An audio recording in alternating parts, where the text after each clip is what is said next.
Welcome to all. हमारा आज का टॉपिक है रिस्क थ्योरी ऑफ प्रॉफिट, लाभ का जोखिम सिद्धांत। इससे पहले वाले वीडियो में हमने देखा था लाभ का अनिश्चितता सिद्धांत, uncertainty bearing theory of profit, और उससे पहले हमने जो प्रॉफिट है उसके कॉन्सेप्ट को देखा था, प्रॉफिट क्या होता है और प्रॉफिट के क्या टाइप्स होते हैं।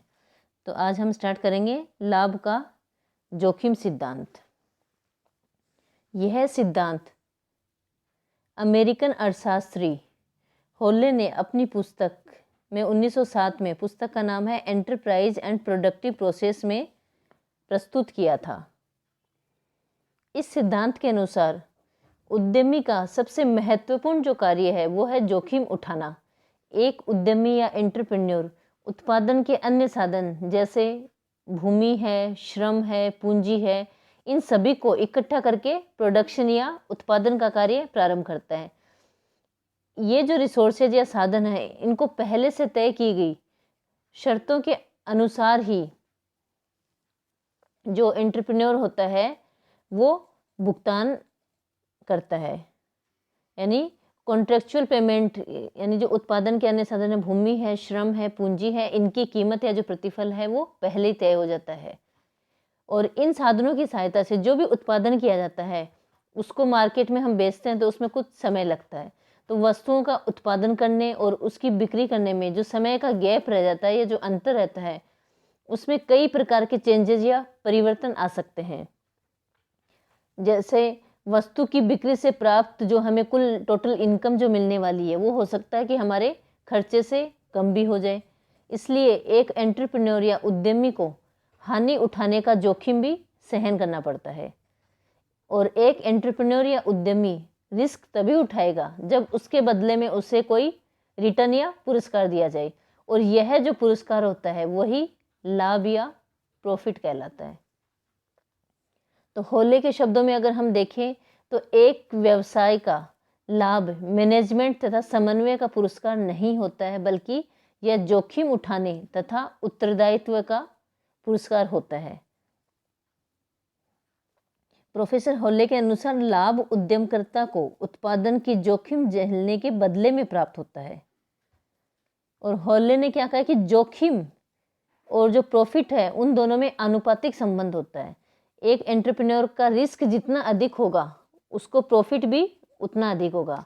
इसके विपरीत हम देखें कि रिस्क जितना कम होता है प्रॉफिट भी उतना ही कम होगा। होले के अनुसार हम देखें कि एक एंटरप्रेन्योर है उसको 4 प्रकार के जोखिम उठाने पड़ सकते हैं।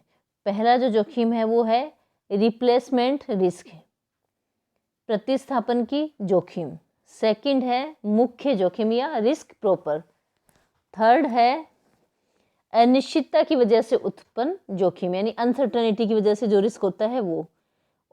और लास्ट है ऑब्सोलेसेंस, यानी जो उपकरण हैं उनके पुराने पड़ जाने की वजह से जो जोखिम होता है। तो सबसे फर्स्ट हम देखते हैं रिप्लेसमेंट रिस्क या प्रतिस्थापन की जोखिम। जो रिप्लेसमेंट होता है उसको हम गिसावट भी कहते हैं, और इसका अनुमान लगाया जा सकता है और इसे हम हमारे खर्चे या लागत में शामिल कर सकते हैं। अतः इसके लिए कोई भी जो प्रॉफिट है वो नहीं मिलता है। सेकंड है मुख्य जोखिम या रिस्क प्रॉपर। मुख्य जो जोखिम होता है वो उत्पादन की बिक्री का जोखिम होता है, यानी मुख्य जोखिम इस कारण से उत्पन्न होता है क्योंकि वस्तु को उत्पादित करने और उसे बेचने के समय के बीच में जो गैप होता है उसमें कई प्रकार के अनिश्चित परिवर्तन आ सकते हैं, और इन परिवर्तनों की वजह से जो एंटरप्रेन्योर या जो उद्यमी है उसको हानि भी हो सकती है। ये हो गया मुख्य जोखिम। थर्ड है अनिश्चितता। अनिश्चितता का संबंध है वो कई अप्रत्याशित तत्वों से होता है जो उद्यमकर्ता की योजना को प्रभावित करते हैं। और लास्ट है मशीन के पुराने पड़ जाने के कारण। मशीनों के पुरानेपन की गणना करना संभव नहीं होता है क्योंकि तकनीकी प्रगति का अनुमान लगाना काफ़ी कठिन होता है।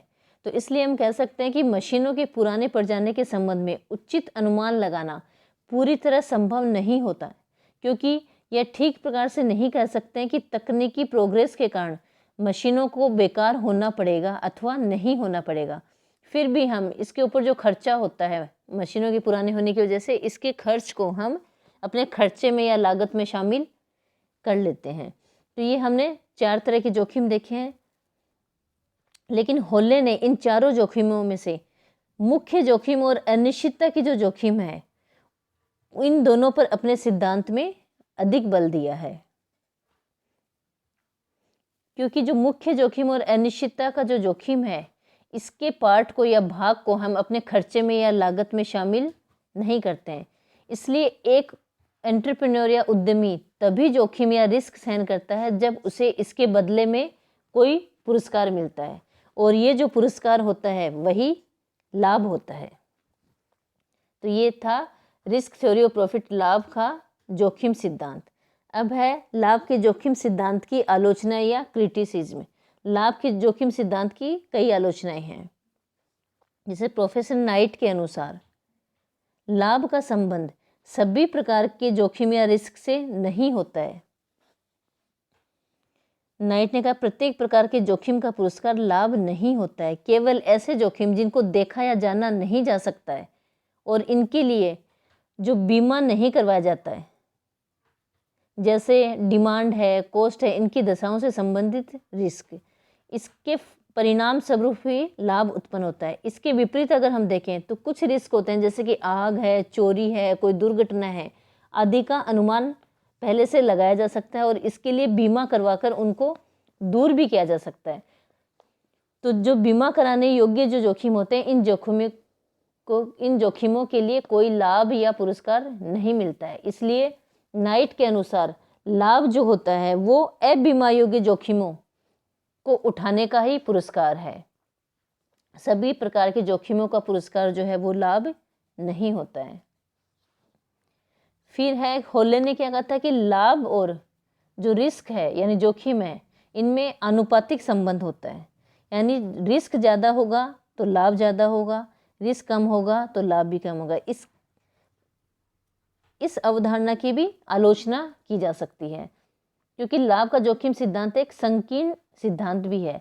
आलोचकों ने कहा कि लाभ और जोखिम में कोई आनुपातिक संबंध नहीं होता है, क्योंकि जरूरी नहीं है कि जब अधिक रिस्क उठाएं तो अधिक प्रॉफिट ही मिले, क्योंकि कई बार अधिक जोखिम उठाने पर भी कम लाभ मिल सकता है।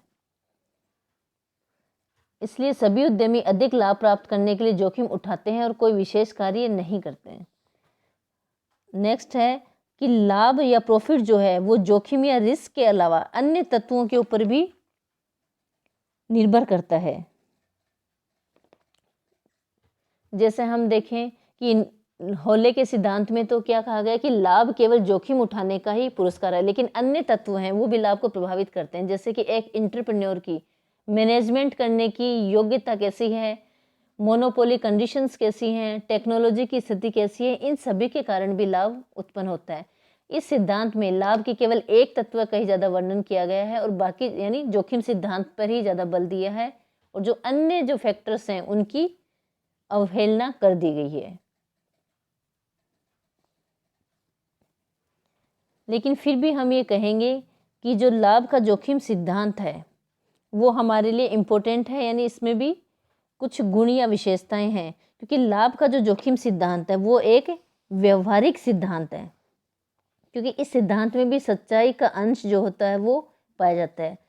लाभ का संबंध जोखिम से करना बहुत कुछ व्यवहारिकता से मेल खाता है। प्राय लोग हमें ये कहते हुए पाए जाते हैं कि जोखिम नहीं तो लाभ नहीं, नो रिस्क नो प्रॉफिट, और ज़्यादा जोखिम तो ज़्यादा लाभ और कम जोखिम तो कम लाभ।